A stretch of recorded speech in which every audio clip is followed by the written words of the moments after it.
Baik teman-teman, kita lanjutkan untuk selanjutnya adalah pembahasannya tentang udara. Udara yang ada di wilayah kita di Indonesia. Ini adalah status hukum ruang dirgantara. Nah, mungkin ini saya perlihatkan sekilas saja. Nanti mungkin kita bisa mencari tahu bersama-sama ya. Oke, ini adalah gambarannya status hukum dari ruang dirgantara. Kemudian ini adalah deklarasi Bogota di tahun 1976,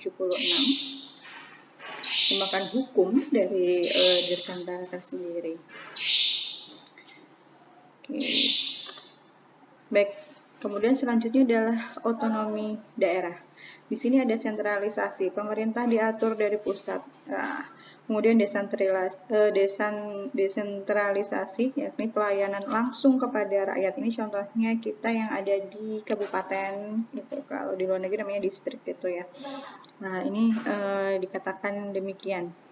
Kemudian ada filosofinya Pemda, ada rakyat yang dilayani. Rakyat beri legitimasi, outputnya public goods atau public regulation. Kemudian dekonstruksi, tidak semua tugas-tugas teknis dapat dilaksanakan Pemda. Tidak semua pemimpin daerah termasuk politisi yang menyadari filosofi tentang otonomi daerah tersebut. Kemudian pemekaran wilayah, karena ada beberapa wilayah misalnya di Indonesia daerahnya kabupaten gitu terpecah menjadi kabupaten dan kota, begitu tuh bisa saja jadi seperti itu karena mungkin terlalu banyaknya daerah yang atau kecamatan yang dinaungi. Kemudian wilayahnya terisolasi dari akses nyata dan maya menjadi hinterland atau frontier, ini perbatasan dengan negeri jiran. Ini adalah otonomi daerah. Kemudian ini otonomi daerah yaitu yang berada depan atau daerah frontier. Ada dari sisi ekonomi, sosial, budaya, kemudian politik. Nah, ini penataan ruang.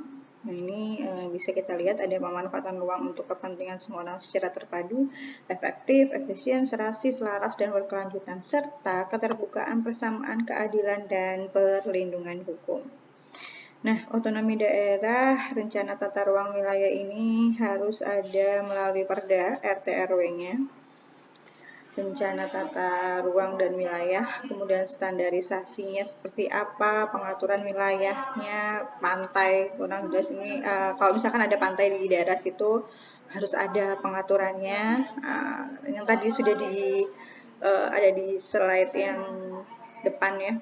Kemudian kerusakan lingkungan yang tidak terhindari ini juga harus ada agar kita juga bisa tahu seperti apa kita bisa mengantisipasi kerusakan tersebut. Kemudian ini marin pedestre atau pengadministrasian wilayah. Ini banyak pulau yang belum bernama. Tadi di awal kita lihat banyak pulau yang belum bernama. Ada dokumentasi nasional pendaftaran ke PBB. Kasusnya Sipadan dan Legitan, kalau teman-teman masih ingat, pembagian wilayah akan lebih akurat. Jangan sampai merasa kehilangan tetapi tidak tahu apa yang hilang. Ini jangan sampai ya, karena pengadministrasian wilayah kita mungkin kita nggak tahu bagaimana caranya mengadministrasikan pulau ini begitu ya, akhirnya kita hilang begitu. Nah, kemudian perkembangan geopolitik dan geostrategi. Menurut keyword, ada dunia menyempit, percepatan jalan sejarah memicu dunia tanpa batas. Kemudian ada benturan juga melalui budaya. Teknologi informatika merupakan imperialisme baru atau tidak melalui perang fisik. Jadi kita ini perangnya bukan melalui dunia nyata ya, tapi dunia maya begitu ya. Kemudian perkembangan kita lihat geopolitik dan geostrategi. Dari negara kecil dan maju cenderung menerapkan teori Rätzel dan Haushofer. Nah, ini ada negara Malaysia, Singapura, Filipina, negara Palau, Papua Nugini, dan Australia. Kemudian tantangan dalam implementasi wawasan Nusantara.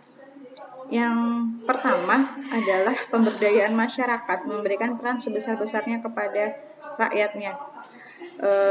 Ini yang dimaksud adalah siapa yang memberikan peran adalah pemerintah tentunya. Dunia tanpa batas, keterbatasan adalah tentang kualitas dari SDM dan perkembangan iptek.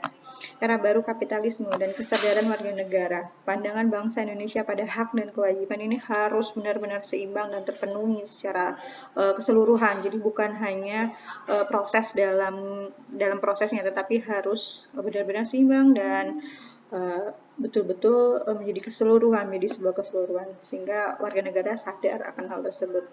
Kemudian perenungan menghadapi masa depan. Ini tidak terbedakan dengan slogan bangsa serumpun atau sesama muslim, solidaritas ASEAN dan lain sebagainya.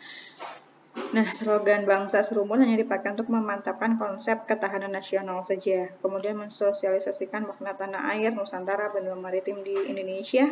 Kemudian selanjutnya mendorong generasi muda ikut mencintai laut dan ikut mengelola laut. Jadi tidak kalau kita ke pantai atau kita ke laut tidak mengotori lautan. Gitu ya.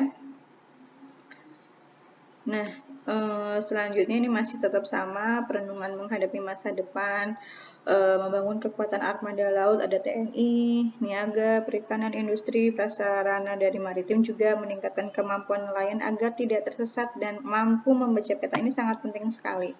Kemudian harapannya apa, teman-teman? Harapannya untuk ini, menyadarkan generasi muda dan masyarakat pada umumnya tentang pentingnya pengetahuan geopolitik. Geopolitik untuk membangkitkan semangat cinta tanah air akan membuahkan karakter nasional atau kekuatan nasional tersebut ya.